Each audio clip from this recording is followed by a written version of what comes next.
Thailand's tourism paradox, smiles, scams, and the financial end of being a foreigner living in Thailand.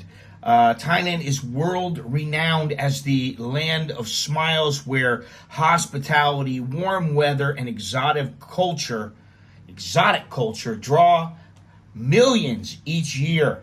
On the surface, it's a paradise. Many people think it's a paradise, but scratch that surface and you'll find something else, something that is not quite so friendly. A quiet war exists between locals and tourists, and of course expats, masked by grins and good manners, but driven by economics, pride, and exploitation. It's a system built on contradiction, paradox, one that treats tourists and expats as both welcome guests and easy marks. You see it in the blatant dual pricing at national parks, the inflated cab fares, and the countless scams that are practically institutionalized. The message is clear: come enjoy Thailand, but be ready to pay, sometimes through the nose. It's not just annoying, it's a symptom of a deeper truth. Thailand's tourism is paradoxical. They want to treat you well and bleed you dry, all in the same breath. And until something changes, that paradox isn't going anywhere, really. Now, I got to tell you a little story. I went out to lunch with my kids today, and I went into the bathroom. No problem, come out. Alex and Nicholas go into the bathroom, and Alex comes out and he goes, I don't think I want to go to the bathroom here anymore. And I said, why not? Well, they charged me 6 baht. 3 baht for me, 3 baht for Nicholas. Why am I paying this money? I said, Alex, you don't have to pay to go into the bathroom. The only reason you're paying is if you're going to use toilet paper. They'll give you the toilet paper. And he goes, that lady behind the counter, she, I saw the 3 baht there. I didn't really look at it, and I guess she thought that I was going to give her 3 baht. So she gave me 3 baht, and she gave me the toilet paper, and I didn't know why. And he's half Thai, and he didn't know. So he learned, and I had to take him and Nicholas in there and just walk right in to show them that you don't have to pay to go to the bathroom. Now, in some bathrooms, you do have to pay. But in this bathroom, I knew from experience, because I've been in there many times, that you didn't have to pay. Anyway, I am Scott. I'm an American who's been living in Thailand for over 30 years. If you like this video, please click like. And if you haven't subscribed yet, please do so. And do not forget to click the notification bell so that you will know when there are upcoming videos or live streams. And also, if you want to send me a message, or you want to send a Dear Scott letter, or you need a consultation, don't hesitate. Email me at anamericaninbangkok@gmail.com. Now, let's not kid ourselves.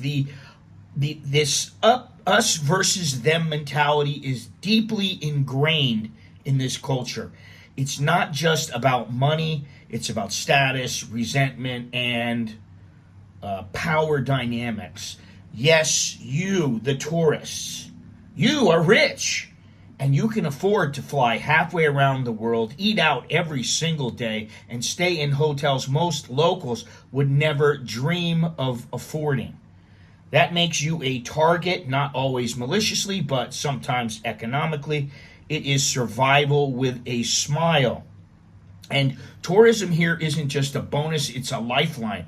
Obviously, Thailand relies on tourism. And when survival meets opportunity, ethics can get blurry. Dual pricing? Well, you're not Thai. Overcharging? Well, you can afford it.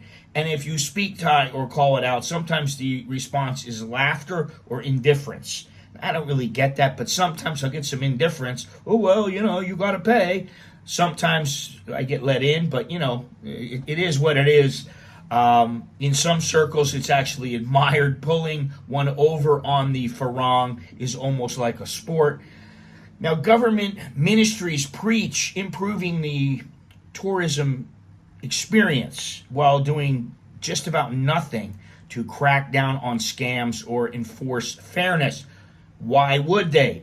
The current setup keeps the money flowing at the highest levels. But here is the twist. Tourists are catching on. They have been catching on for many years now. And I dare say, because of the internet, they already know what the score is.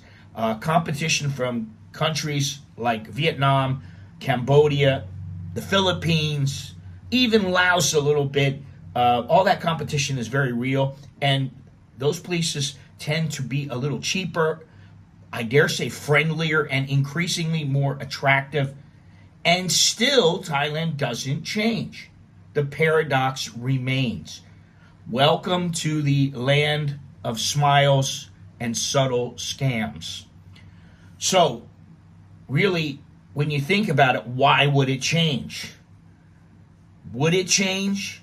Yes, if Thailand actually wants it to. And here is what a real solution would look like. Number one, hey, end dual pricing. I've talked about this. I've talked about the competition with other countries.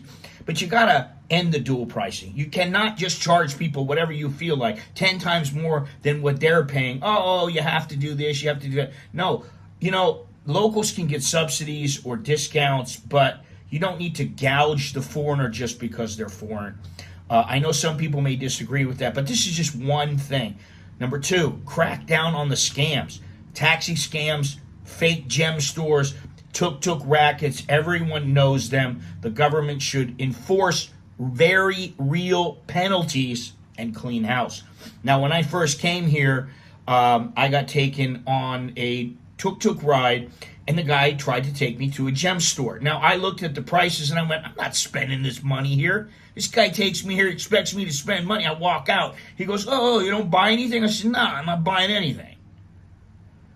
Another time I took a tuk-tuk. He's driving around. I said, no, don't take me there. Don't take me there. I want to go where I want to go. He says, oh, you have to go to one place. That way I get a gas coupon. I'm like, I don't want to do this. No, I don't want to. Another time I got taken to a temple. This is, 30 years ago. I got taken to a temple. The guy comes up to me. Some guy comes up to me. Oh, today temple closed. Really? I don't think so.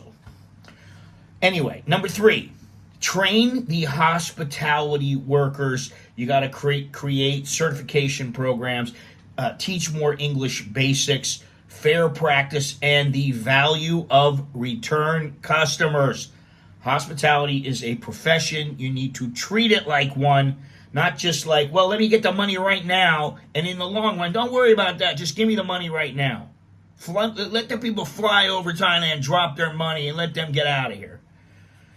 Number four, compete honestly. Vietnam and Cambodia are outpacing Thailand in value and service. If Thailand doesn't adapt, it shall be left behind. That's becoming quite apparent. Number five, bridge the culture gap. Make it a two-way street. Tourists should learn local customs, definitely. You really should know a little bit about the country that you're traveling to. But Thais should also learn how to treat guests as more than just cash cows, because that's what they kind of do now. They know, oh, this guy's going to pay money. Okay, let me be nice to him. But let's be honest, will this actually happen? I personally don't think it's going to happen. Not anytime soon, at least. Probably not in my lifetime. Too many people benefit from the current setup. And the truth is that the future of Thai tourism depends on trust. I mean, that's the truth. If trust erodes, no amount of marketing or smiles or amazing Thailand will bring people back. You can only scam once before someone decides to go elsewhere and maybe go to a different beach or something like that. I mean, it just doesn't work. The problem is that Thailand doesn't really hate tourists. It's just gotten to be very comfortable exploiting them. And they want to be seen as a 5-star destination while they charge foreigners double or triple or quadruple for a 2-star experience. It's not personal, it's business, but let's stop pretending that it's just culture or tradition. It's very calculated. They know what they're doing, and it's not their culture to stiff the foreigner. I don't really think so. But the real solution isn't a pamphlet or a polite memo from the Ministry of Tourism. It's accountability, fairness, and a hard look at how the country treats the very people that it depends on. I mean, think about it. Back in COVID, people weren't allowed in. There was a period of time they weren't allowed in. Oh, expats, please travel. Please spend your money here. Oh, travel around Thailand. And I said, why am I going to travel around Thailand just because you asked me to, when you're telling me that the filthy foreigners are the one who brought in COVID? Foreigners are responsible for COVID. Oh, Thailand can never do this. What makes me so apt to run out and go help your country?